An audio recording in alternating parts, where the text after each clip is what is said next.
Welcome to the Mind Body Mountain podcast, where we explore the fascinating world of the mind-body connection, uncover pathways to healing chronic illness and trauma, and explore the journey of personal growth. In today's episode, we're talking about how to stop taking things personally. If you've ever felt hurt or offended by someone's actions or words, you know how hard it can be to let go. Today, we'll take a deep dive into how internal family systems and the BESSI model can help you understand what's happening inside and give you tools to break free from these patterns. Taking things personally often stems from an internal reaction rooted in past experiences. Let's take Alice as a simplified example. Imagine she's at work, and a colleague offhandedly says, "That's an interesting choice," about her project. Alice immediately feels hurt and defensive, thinking, "They must think I'm not good at my job." This reaction isn't just about the comment, it's about a protector part of Alice stepping in. This protector, which we'll call the criticism shield, is trying to defend Alice from an old wound. As we dig deeper, we might discover that the old wound is an exiled part within Alice that she's named rejected child. This part holds the pain of being overlooked and criticized harshly as a child. Here's how it developed. When Alice was 7 years old, she worked hard on a school art project, painting a picture of her family. Excited, she showed it to her teacher, but instead of encouragement, she received harsh feedback in front of her classmates. "Your proportions are all wrong." Embarrassed and deflated, Alice internalized the belief that she was not good enough. Over time, this belief grew into the rejected child exile, a part of her that carried the pain of not being enough. This exile became a repository for memories of moments when her efforts went unnoticed or were met with criticism. Each instance reinforced the belief that no matter how hard she tried, her contributions were insignificant. The rejected child carried a deep longing for acknowledgement and a fear of being dismissed, which shaped Alice's emotional responses in adulthood. To protect Alice from reliving this pain, the criticism shield emerged. Its job is to intercept any potential criticism, often by being defensive, i.e., taking things personally. While its intentions are protective, it is a blunt tool that overreacts and often misinterprets situations. It has no maturity or social skills of its own because it is a very young part, and so it prefers to stew in its perceived innocence and the other person's meanness, even when there's no real threat. Let's take a step back for a moment and consider, how do we even recognize that we have taken something personally? Well, when we take things personally, our nervous system responds with intense and noticeable reactions. Since it is closely connected to our thoughts and emotions, these responses can act as a crucial early warning system, alerting us to underlying triggers that need our attention. Picture a moment when someone makes a comment that feels personal to us. Our body might respond by pumping out adrenaline. Our muscles may tense and our heart rates speed up.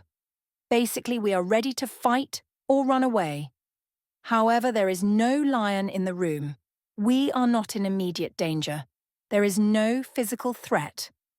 And yet our nervous system has exploded.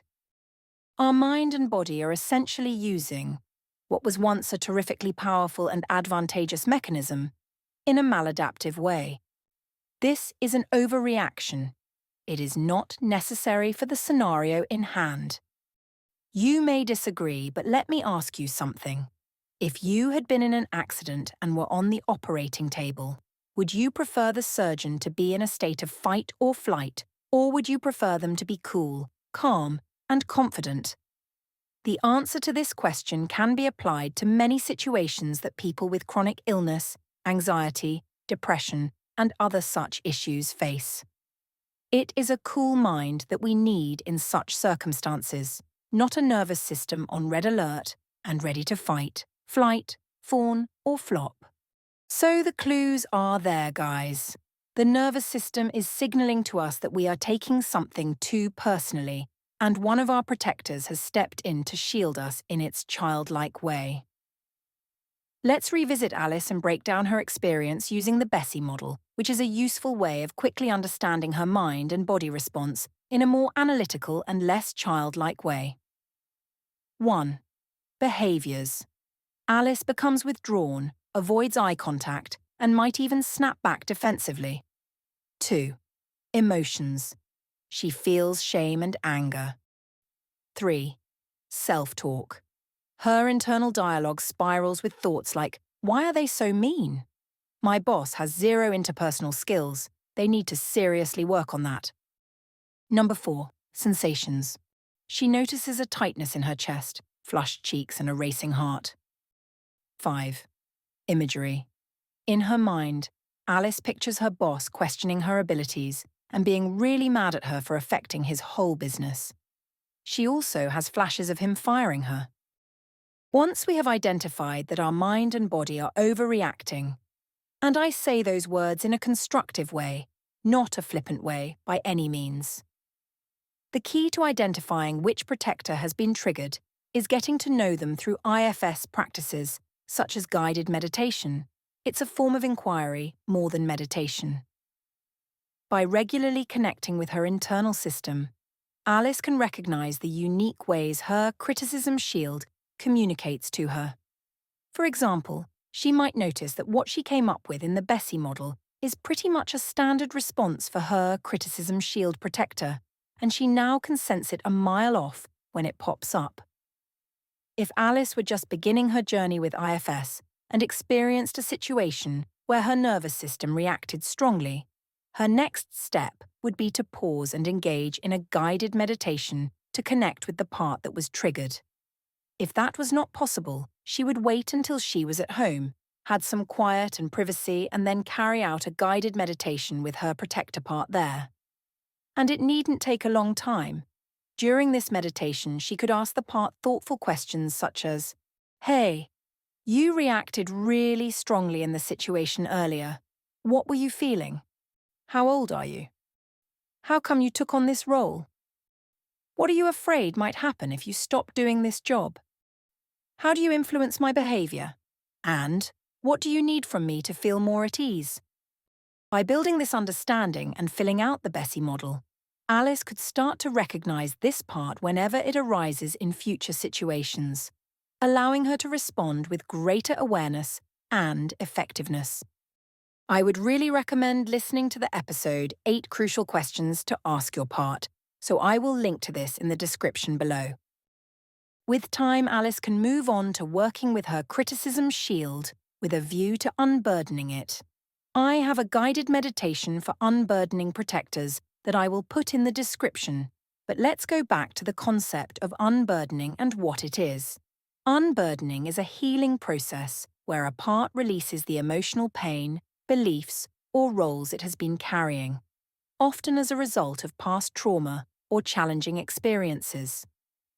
This process begins with connecting to the part and building trust, allowing it to feel safe and understood. Once this connection is established, the burden is identified. These are typically heavy emotions, limiting beliefs, or memories that the part has been holding onto in an effort to protect the individual. The next step is helping the part release this burden. This often involves a symbolic act, such as imagining the burden being carried away by wind, water, or light. As the part lets go, it experiences a sense of relief and freedom.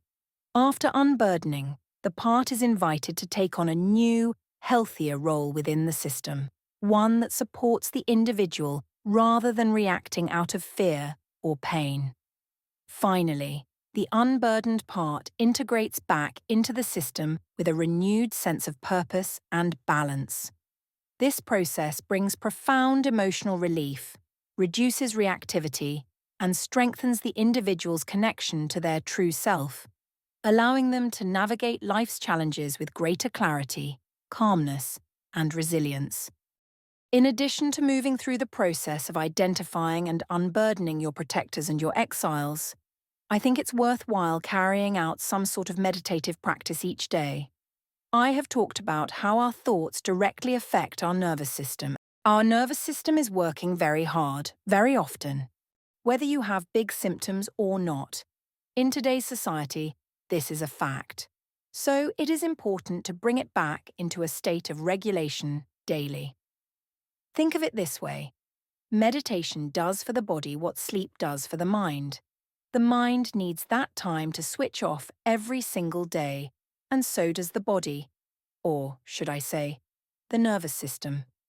So please take this advice seriously, as you will find that it helps you move forward in your healing or self-development more quickly and more profoundly. Also, I recommend having a look through the Mind-Body Mountain, as there are guided meditations for you to use here. The True Self and sleep meditations can be particularly powerful. Well, we've come to the end of this podcast on how to stop taking things personally. I hope that you found it useful. If you did, please boop the like button and subscribe. This really does help to put this episode in front of the people who need to hear it most. Remember, the BESSI framework we discussed is a powerful tool for understanding and analysing your reactions. By integrating it into your practice, you can gain clarity about your protectors and respond with more awareness. And finally, remember your guided meditations and select one that feels right for the circumstances that you're in. Until the next time, take care of your true self and your inner family.